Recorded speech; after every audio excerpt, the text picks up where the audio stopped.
So hi there, welcome to the Garden Laboratory week 8, and that's May 10th to 16th. So you can see I am in the Polytunnel and I'm still got a woolly hat and a jacket and everything. So the weather's been pretty poor for the last week.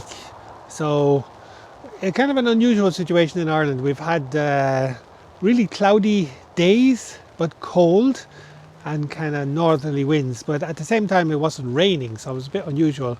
So it means that the ground was very dry and the plants, in fact I found myself having to water plants, so which is unusual. But now the rain has come, but it's still cold, so I am wearing my hat and all the rest. One of the jobs I have to do today is, if the rain stops, to take off the honey, that oilseed rape honey, but I'll come to that in a sec. Yeah, so this week the plan was to work on the bees and add foundation as needed and to take off the oilseed rape honey. So I haven't actually done that yet, and I was hoping to get to do it today, but it's very miserable. But hopefully if it stops raining I'll get a chance to take off that honey, because I need to get it off quickly before it sets hard. The problem with the oilseed rape is it sets hard, and it may have happened already, I don't know, because of the weather has been so cold. Cold weather precipitates the honey becoming crystallized or becoming solid, so that could be a problem, and then I'll have to deal with that. But I'll show you how I deal with it if it does become solid. If it doesn't, I'll be able to spin it out. If not, I'll get it out in a different way, and I'll show you that in a later video. Okay, so I suppose one of the things this week, I was distracted in the search for my motorbike. So I'm a motorbiker, and I also have a motorbike channel, and it's called Thinking on Two Wheels. So I was looking for a motorbike for Ireland, so I was a bit distracted with that. In terms of the hens, they're doing great. We're getting about 2 to 3 eggs a day. And it's funny because I did make a bucket nest box, and they prefer laying now in the bucket, and I made an extra nest box, but they're not using that at all. A wooden one. I thought the wooden one would be more attractive, but now I suppose to become used to the getting into the bucket and laying in there, so it's grand. And the eggs are very clean and there's no issues. The chicken tractor as well, no problems. It's good because I am using a sack truck with little 2 wheels to pull it and to move it around. So even though the chicken tractor doesn't have wheels itself, I can still move it by kind of temporarily using those wheels to pull it. So if you're thinking of making a chicken tractor, using a sack truck to move it around is an option. In terms of the fence for the netting, I've ordered that from Belgium, so I'm waiting for that to arrive, and I'll hopefully add that in the coming week. The potatoes are doing well. I suppose the problem is in the experimental bed. There's a lot of weeds coming up there, and I need to really work on that and weed it, and they don't seem to be doing very well. But in the soil, the potatoes are doing well. So I suppose the other good thing is the update from the raised beds. The raised beds I made using the 1-ton sacks. They're really brilliant, I must say, and that's one of the success stories for me in terms of experiments and trying things out. So it's very cheap to make in terms of compost, and it's repurposing waste like bits of sticks and things like that, and then using grass clippings on top, and then on top is compost, and it really cuts down on the amount of compost, so that's really, really good. And in my polytunnel, I don't have weeds, etc., so all the plants are doing really well, even though it's cold outside. The ones outside, like for example the lettuce, they're not doing as well. So I'm really getting good use out of the polytunnel, and I'm going to be eating lettuce maybe even today for lunch for the first time. So it's cut and come again. So cut the leaves and then let it grow back. Strawberries in the polytunnels are doing great, but outside, poor. So the cold weather, the lack of rain, they haven't really done well, and I have a problem with weeds. So this channel is not about just showing you all success. It's trying things. Some are going to fail, some are going to be successful.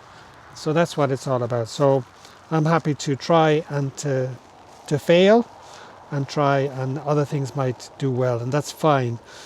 I had drama with the bees this week. A hive fell over, and I'm going to show you the video here, and you can see completely fell over. Now it looks like a complete disaster, but funny enough, if I was a beginner, I would say, oh my god, this is terrible.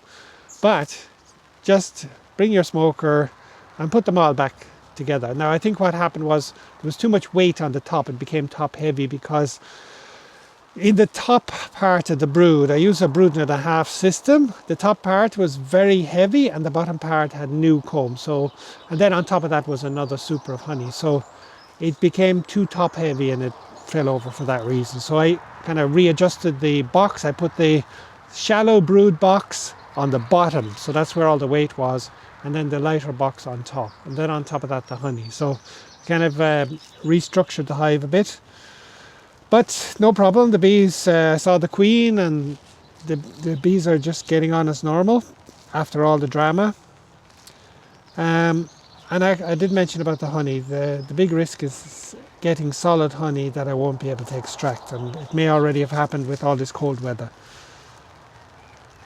So quick updates then. Week 8, we're already eating the kales, really very good. The eggs, wonderful. It's great to have your own produce. And the lettuce, I'm starting now to eat that lettuce, and I might have my first salad today, so that's brilliant. I'm really happy about that. So reflection then, one thing I did this week, which I thought was really good, was I created an AI beekeeping assistant. And what I did was I took my hive inspection notes and I fed it into the AI, and then the AI actually gave me really good advice on what to do. For example, when I told it about maybe what I was seeing in the hive, it was giving me, for example, take a comb of brood and bees from a very strong colony and give it to this weaker colony. So tips like that I thought were really interesting and really good, because I'm an experienced beekeeper. So I thought that, you know, for a beginner, that kind of advice would be really great. But the problem would be, as a beginner, you really have to then be able to observe what's happening in the hives and be able to describe that to the AI. Otherwise the AI won't know, it won't be able to give you good advice. So that could be the challenge there in that. So in the coming week then, I need to continue planting out vegetables from the glass house. You know, they're becoming overgrown in the pots, so that's a problem. I have loads of tomatoes, I have loads of kales, I have cabbage, I have all kinds of things in there. I need to get it out, otherwise it'll get destroyed. And I'm also putting up, I'm waiting for a chicken fence. I ordered one online from Belgium. It's a chicken netting temporary fence, so I'm looking forward to that. And it's one that you can electrify. You can add a little charger to it or whatever to do, electric pulse maker or whatever it's called. You can electrify the fence, and that will help to deter foxes and also perhaps keep the chickens from flying over it or whatever. But I'm not going to electrify it. I'm just going to put it up. So hopefully that's going to arrive this coming week, and maybe next week I'll be able to show you that fence. So great. This is the garden laboratory. You can also check out my motorbike channel at Thinking on Two Wheels.